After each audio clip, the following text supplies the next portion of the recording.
Hi hello నమస్తే welcome to Ujjwal TV. ఇప్పుడు మనం సుదర్శన్ 35 దగ్గర దేవరా సినిమా ప్రమోషన్లో ఉన్నాము. అక్కడ ఫ్యాన్స్ అయితే హడావుడిగా ఉన్నారు. అసలు వాళ్ళ ఫ్యాన్స్ అందరూ కూడా దేవరా సినిమా గురించి ఏమనుకుంటున్నారో వారి మాటలు తెలుసుకుందాం. నమస్తే అన్న, ఎలా ఉన్నారు? బాగున్నా. దేవరా మూవీ గురించి నీ అభిప్రాయం ఏంది? దేవరా అనేది ఫస్ట్ ట్రైలర్ వచ్చినప్పుడు కొంచెం అయితే డిసప్పాయింట్ అయ్యారన్న. ఫ్యాన్స్ అనే కాదు కదా, అందరూ డిసప్పాయింట్ అయ్యారు. కానీ ఎప్పుడైతే సెకండ్ ట్రైలర్ వచ్చిందో కొంచెం హై ఎక్స్పెక్టేషన్స్కి వెళ్ళిపోయింది. ఓకే, సినిమా అనేది మనకు స్టార్టింగ్ నుంచి మన ఏమంటారు స్ట్రాంగ్ పాయింట్ ఏంటంటే సాంగ్స్. అనిరుద్ మ్యూజిక్ అనేది ద బెస్ట్ ఇచ్చాడన్న. ఓకే, అందరూ ఏమంటారంటే తెలుగుకి ఇది అన్యాయం చేశాడు అంటారు. కానీ అయితే ద బెస్ట్ ఇచ్చాడన్న. మీరు ఇంకా తర్వాత ఓఎస్టీ రిలీజ్ అయినప్పుడు కానీ ఎప్పుడైనా రిలీజ్ అయినప్పుడు కానీ చాలా బాగా వస్తుంది. ఇంకా థియేటర్లో అయితే చచ్చిపోతారన్న. ఫియర్ సాంగ్ కానీ ఆయుధ పూజకి అయితే ఇంకా రిలీజ్ చేయలేదు. రిలీజ్ చేయకపోవడమే మంచిది అనిపించింది నాకైతే. Okay, yeah. ఇప్పుడు మొత్తం కూడా సముద్రం బ్యాక్డ్రాప్ అంటే ఒక రిమోట్ కంట్రోల్ ఏరియాలో జరుగుతుంది స్టోరీ అంతా.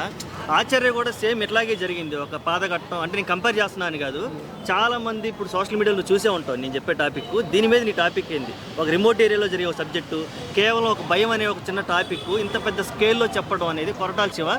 జూనియర్ ఎన్టీఆర్ క్యాబుల్ అందరికీ తెలుసు, కానీ ఈ స్టోరీని డెలివరీ చేయగలుగుతాడా హ్యాపీగా? Acharya is not a Koratala film అన్న. అసలు నేను అనను. ఓకే, ఎందుకంటే వీళ్ళు వేలు పెట్టి గెలికారు దాన్ని అంతే. అక్కడ దొబ్బింది.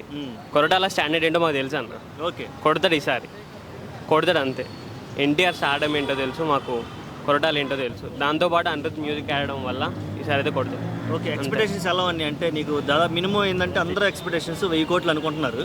యా, సోషల్ మీడియాలో కూడా వినపడుతుంది. దాన్ని రీచ్ అయ్యే అవకాశం ఎంతవరకు ఉంది అనుకుంటున్నా? ఫస్ట్ డే అయితే 150+ పెడతాం అన్న. ఓకే, అంతే. తర్వాత అన్నది టాక్ బట్టి బ్లాక్ బస్టర్ ఏంటి అన్నది మనం తర్వాత తెలిసింది.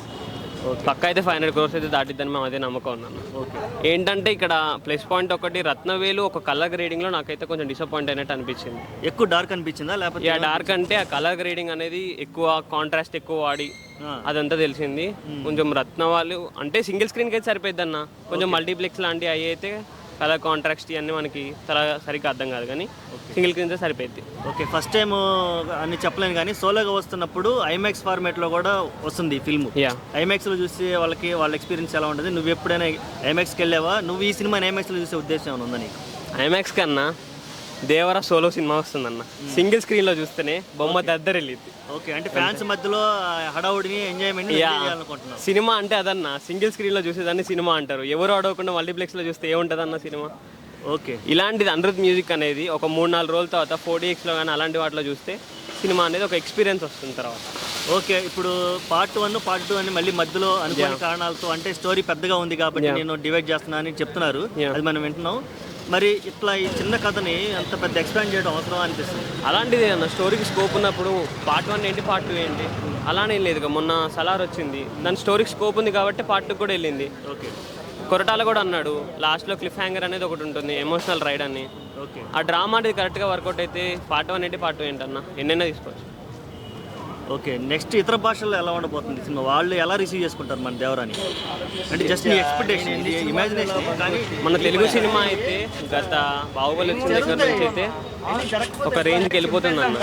ఇప్పుడు ఈ దేవరా కూడా తెలుగు స్టాండర్డ్స్ పెంచిద్దని అనుకుంటున్నాను. Okay, thank you.